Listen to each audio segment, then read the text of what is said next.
السلام عليكم ورحمة الله وبركاته. نحمده ونصلي على رسوله الكريم. أما بعد، أعوذ بالله من الشيطان الرجيم. بسم الله الرحمن الرحيم. لو كان فيهما آلهة إلا الله لفسدتا فسبحان الله رب العرش العظيم. উপস্থিত মুরব্বিন আযম, মুসল্লি কিরাম, সমবয়সী বন্ধুগণ, আসসালামু আলাইকুম ওয়া রাহমাতুল্লাহ। ওয়া আলাইকুম আসসালাম ওয়া রাহমাতুল্লাহ। আজকে আপনাদের সামনে আল্লাহর একত্ববাদ, ওয়াহদানিয়াত, আল্লাহ যে এক, এই প্রসঙ্গে কিছু আলোচনা তুলে ধরব ইনশাআল্লাহ।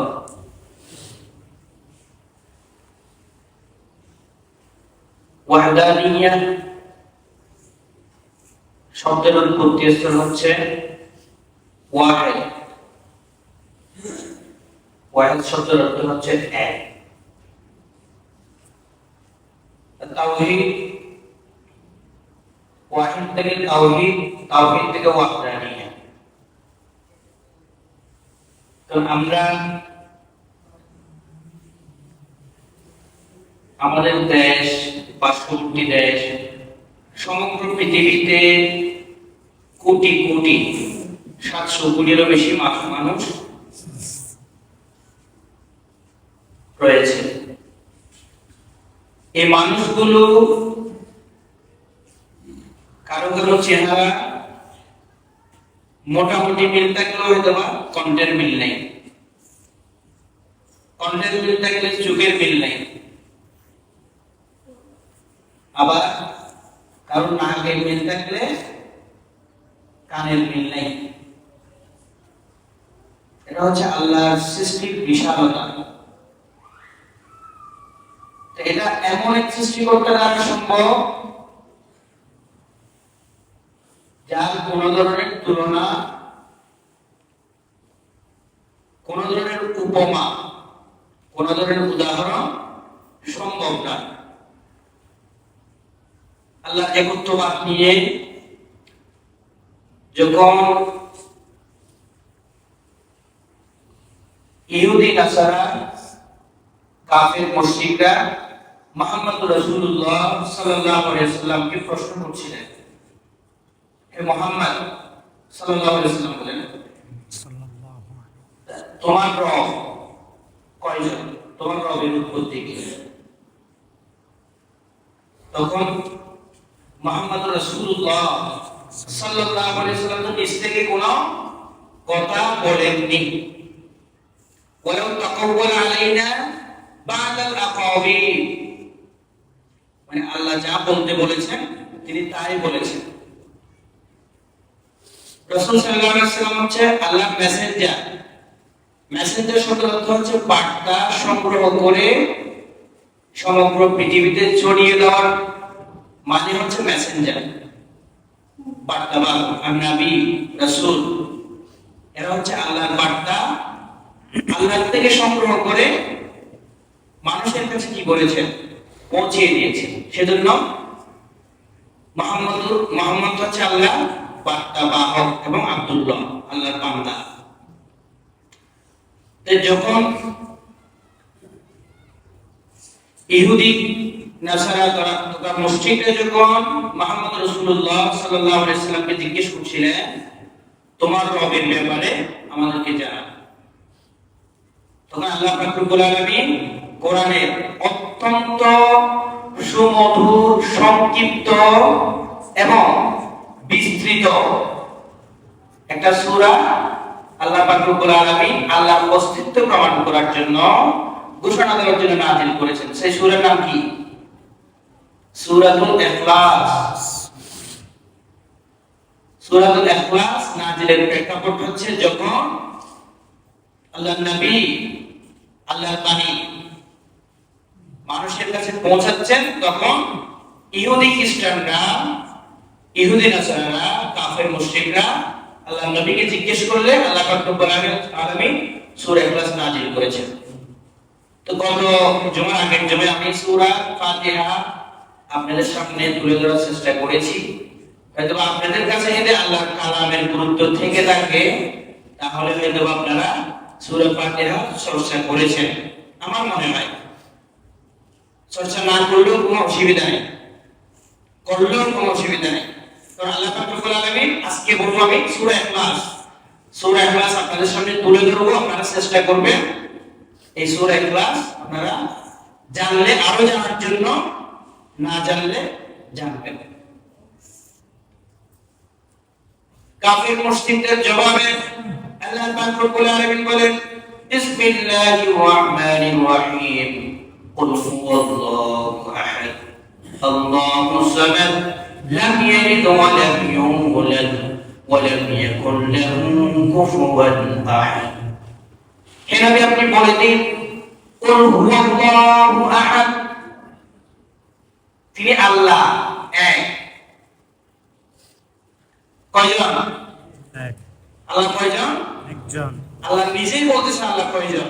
একজন। যখন আল্লাহ নবী শুনছিলেন তখন আল্লাহ নবীকে বলছেন জিবরাইল আলাইহিস সালামের মাধ্যমে, হে নবী আপনি বলুন কুল হুয়াল্লাহু আহাদ, তিনি আল্লাহ, তিনি অদ্বিতীয় একক। আল্লাহুস সামাদ, কোনো মুখাপেক্ষিতা নাই। আল্লাহুস সামাদ বলতে তিনি কারোর উপর নির্ভরশীল নয়। এর প্রতিয়ত হচ্ছে সমগ্র পৃথিবীর সবকিছু তার উপর নির্ভরশীল। আল্লাহুস সামাদ, এই ছোট্ট সূরাটার কত ফজিলত এটা যদি আপনারা জানতেন। দুনিয়াতে করবেন ঠিক আছে, বেঁচে থাকতে হলে তো জীবিকা নির্বাহ করতে হবে, কিন্তু বেঁচে থাকার পরবর্তী জীবনে আপনি আল্লাহকে কি জবাব দিবেন, এই প্রস্তুতি নেওয়াটা আমাদের মুসলমানদের উপর জরুরি কিনা?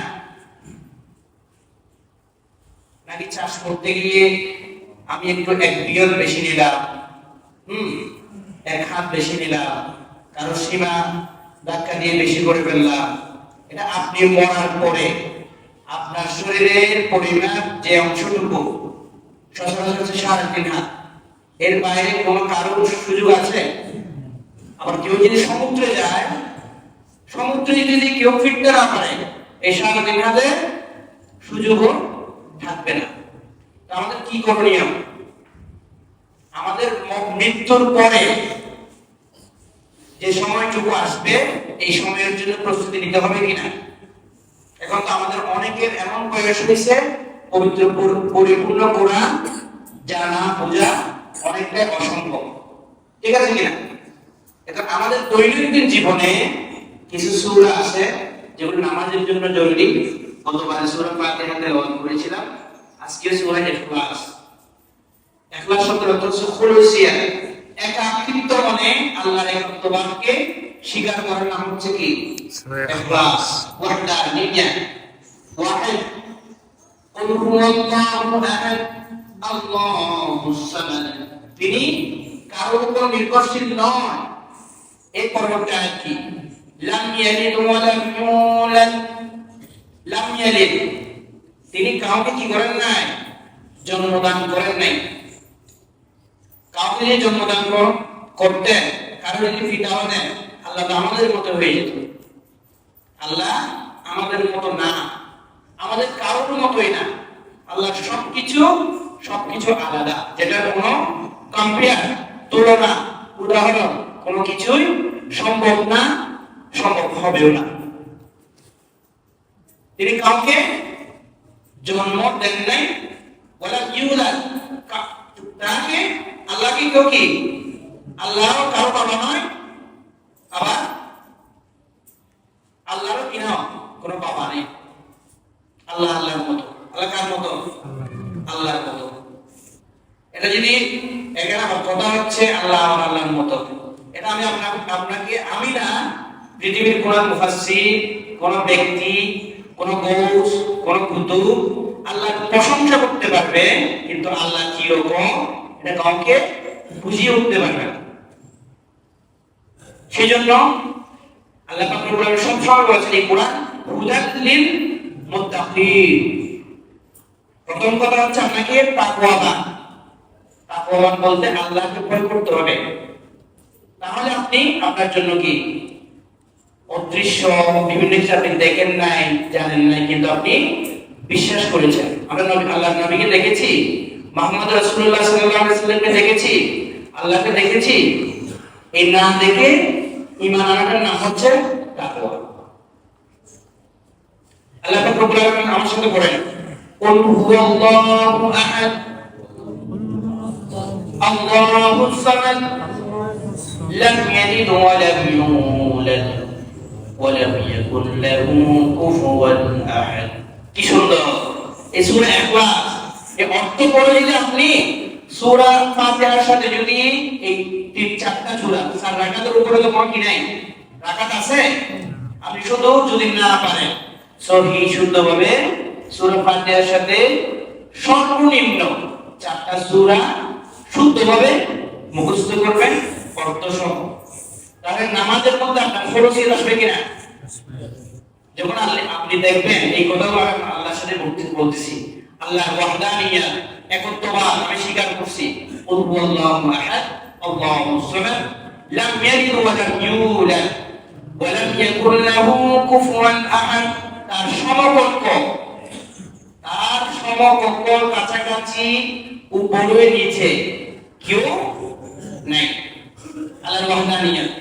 যখন আমার রাসূলকে কাফের মুশরিকরা প্রশ্নবিদ্ধ করেছিলেন, তখন জিবরাইল আলাইহিস সালামের মাধ্যমে সূরা ইখলাস, সূরাতুল ওয়াহদানিয়া আল্লাহ পাক রব্বুল আলামিন নাযিল করেছিলেন। এই সূরা আমাদের জানার প্রয়োজন আছে কিনা?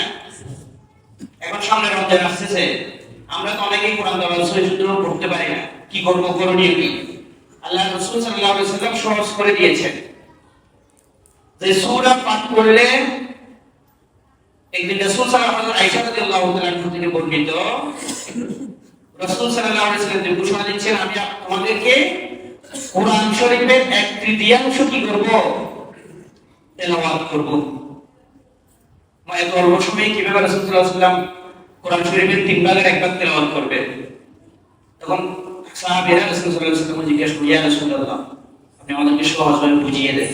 তখন আল্লাহ রাসূল সাল্লাল্লাহু আলাইহি ওয়াসাল্লাম বলেন, তোমাদেরকে আজকে সূরা ইখলাস তেলাওয়াত করব, যেটা তেলাওয়াত করলে তোমরা কোরআন শরীফের 1/3 সওয়াব তোমাদের উপর আল্লাহ পাক রব্বুল আলামিন হাদিয়া হিসেবে উপহার দিবেন।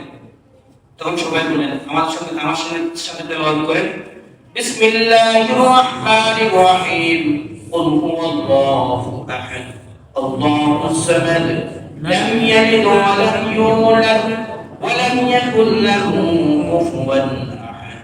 আবার করেন, কুল হুয়াল্লাহু আহাদ আল্লাহুস সামাদ লাম ইয়ালিদ ওয়া লাম ইউলাদ ওয়া লাম ইয়াকুল লাহু কুফুয়ান আহাদ। আবার করেন, তিনবার করলে আমরা এক খতম কোরআন তেলাওয়াতের সওয়াব ইনশাআল্লাহ পাবো। এটা কার ঘোষণা? আল্লাহর নবীর ঘোষণা, যার মাধ্যমে এই সূরাটা আমরা পর্যন্ত এসেছে। কত সুন্দর! এখন রমজান আসছে, আমরা কি আমল করব? সূরা ইখলাস সর্বনিম্ন দিনে 3 বার হলো তেলাওয়াত করব।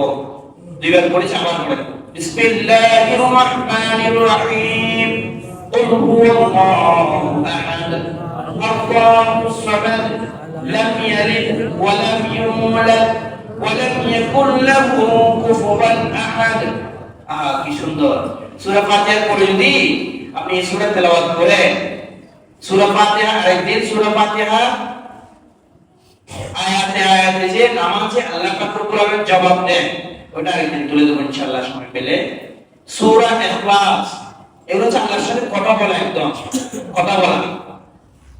কথা বলা কিভাবে? আল্লাহকে আপনার সাথে এসে কথা বলবে, আপনার ঈমানটা ওইভাবে মজবুত করতে হবে।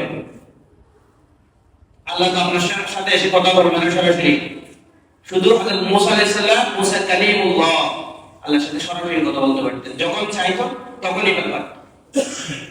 আল্লাহ পাক রব্বুল আলামিন একজন নবীকে এক একভাবে কি দান করেন, মুআজিজা দান করেন। আল্লাহর সাথে সরাসরি কথা বলতে পারতেন, হযরত মুসা আলাইহিস সালাতু ওয়াস সালাম। এখন আমরা নালায়েক বান্দা, গুনাহগার বান্দা, আল্লাহর সাথে কথা বলবো কিনা? কিভাবে বলবো? যেগুলো আল্লাহর কথাগুলো আমরা তেলাওয়াত করব। সূরা ইখলাস, সূরা ফাতিহা, এমন কেউ কি আছেন আমি বলার পরে সূরা ফাতিহা চেষ্টা করেছেন পড়ার জন্য? কারণ থেকে কেউ জিজ্ঞেস করেছেন?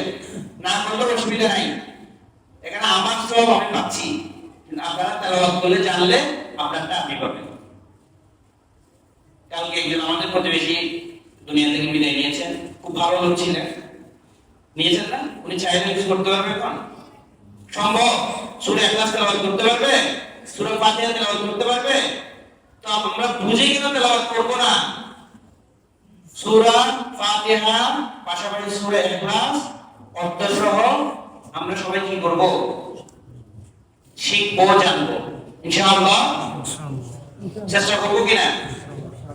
আল্লাহর ওয়াহদানিয়ত সম্পর্কে আল্লাহ পাক রব্বুল আলামিন আরেক আয়াত আমি এটা শুরুতে তেলাওয়াত করেছি, লাউ কানা ফীহিমা আলিহাতুন ইল্লাল্লাহু লাফাসাদাতা।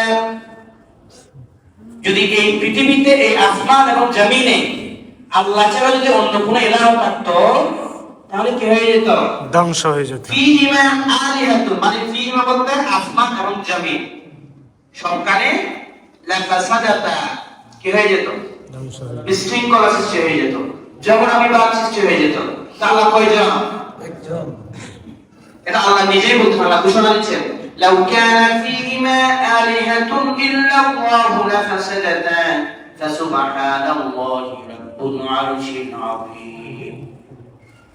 কোরআন দেখবেন সওয়াব, শুনবেন সওয়াব, জানবেন সওয়াব। আমাদেরকে জান্নাতে যাইতে হবে কিনা? হবে। কিভাবে? আরেকজনের আইন টেনে, আরেকজনকে কটু কথা বলে, আরেকজনকে অসম্মান করে, নিজের বাবা মাকে অবমূল্যায়ন করে সম্ভব না। জান্নাতে যাওয়ার একটা চেইন আছে, চেইন সার্কেলের মতো। আপনি এখান থেকে ঘুরে এদিকে আসলে আপনি কোথায়? পশ্চিম পারে যেতে পারবেন। আবার এদিক থেকে ঘুরে এদিকে গেলে আপনি কোথায় যেতে পারবেন? শিকদার পারে যেতে পারবেন। জান্নাতে যাওয়ার প্রসেসটা এবং জাহান্নামে যাওয়ার প্রসেস একটা রিলেটেড, সম্পর্কিত। আপনি যেভাবে যাবেন সেভাবে আপনি জান্নাতের দিকে যাবেন, আর যদি এর উল্টো পথে যান তাহলে যাবেন কোথায়? জাহান্নামে। আপনি কি জাহান্নামে যাওয়ার প্রস্তুতি নেবেন নাকি জান্নাতে যাওয়ার প্রস্তুতি নেবেন? তাহলে আমরা তো অনেক কিছু জানি না, অনেক কিছু জানি না। যা জানি অন্তত পক্ষে এতটুকু আমরা কি করব? আমল করব। বাল্লিগু আন্নি ওয়ালাউ আয়া, একটা হলো, সামান্যতম হলো, যতটুকু জানি আমাদের কি করতে হবে? দুনিয়া পরবর্তী জীবনের জন্য প্রস্তুতি নিতে হবে। এখানে তো কেউ 5 বছর, কেউ 2 বছর, কেউ 10 বছর, কেউ 70 বছর, কেউ 80 বছর, বিভিন্ন জনের বাঁচার সময়টা বিভিন্ন রকম। কিন্তু আপনি যখন মৃত্যুবরণ করবেন, যে সময়টুকু শুরু হবে, এটার কোনো শেষ না, সমাপ্তি নাই। যেভাবে যাবেন সেভাবে চলবেন, যেভাবে যাবেন সেভাবে শুরু থাকবেন। আল্লাহ যে এক, অন্য এক আয়াতে বলছেন, শাহিদাল্লাহু আন্নাহু লা ইলাহা ইল্লা হু। আল্লাহ পাক নিজেই স্বীকার করতেছেন, নিজে ঘোষণা করেছেন, শাহিদাল্লাহ, আল্লাহ সাক্ষ্য দিচ্ছেন, আন্নাহু লা ইলাহা ইল্লা হু। তিনি বলছেন কি? লা ইলাহা ইল্লা হু, তিনি ছাড়া কোনো মাবুদ নাই। আল্লাহর একত্ববাদের স্বীকারোক্তি আল্লাহ দিচ্ছেন। তো আল্লাহ কয়জন? একজন। তো আমরা একজন প্রভুকে মানতে আমাদের কষ্ট হবে? শুধু জানলেও আপনি দেখতেছেন একজনের ক্ষতি হচ্ছে না, আপনি দেখতেছেন, আল্লাহকে বলে দেখেন আল্লাহ আমার উপর নারাজ হবে, আমি এই কাজটা করবো না। পারবো কিনা? ইনশাআল্লাহ। দুনিয়াতে অতিরিক্ত মানুষ হবে না পারলেও কারণ মানুষ হওয়া যাবে না। একটা মানুষ গরু হওয়ার জন্য কয়টা পা দরকার? 4টা। মানুষ হওয়ার জন্য 2টা পা। প্রত্যেক গরুর মধ্যে, বেশিরভাগ গরুতে 4টা পা আছে, চোখ আছে, নাক আছে, কান আছে। মানুষের মধ্যে 2টা পা, চোখ, কান, নাক আছে কিনা? কিন্তু গরুকে আল্লাহ বিবেক দেন নাই। আল্লাহ আমাদেরকে কি দিয়েছেন? বিবেক দিয়েছেন। এই বিবেক দিয়ে কোনটা ভালো কোনটা মন্দ এটা বুঝে আমাদেরকে জীবন পরিচালনা করতে হবে। তাহলে এখন আমাদের পরবর্তী কাজ হচ্ছে সূরা ফাতিহার পাশাপাশি সূরা ইখলাস। এই শব্দগুলো আমরা ইনশাআল্লাহ অর্থ সহ জানবো। আমি হয়তো সময় পাই না, যদি সময় পেতাম আপনাদেরকে আমি আলাদা করে সময় দিতাম এগুলো শেখানোর জন্য। আমার নিজেরও উপকার হইতো, আমি নিজেও শিখতে পারতাম। আপনাদেরকে বলতে গিয়ে আমার মাঝে মধ্যে পড়তে হয়, আমার উপকার হচ্ছে কিনা। তখন আপনারা যদি চেষ্টা করেন জুমার অন্ততপক্ষে 12:35 মধ্যে আপনারা চলে আসবেন ইনশাআল্লাহ। আমরা অন্ততপক্ষে এই জুমায় সময় তো পাই না, এই সময়টুকু পাই একটু প্রস্তুতি নিয়ে আসবো, আমরা একটু সময় দিব। যা বলেন ভুল ত্রুটিগুলো বাদ দিয়ে যে ভালোগুলো বলছেন এগুলো আমরা জানা আমল করার চেষ্টা করবো ইনশাআল্লাহ।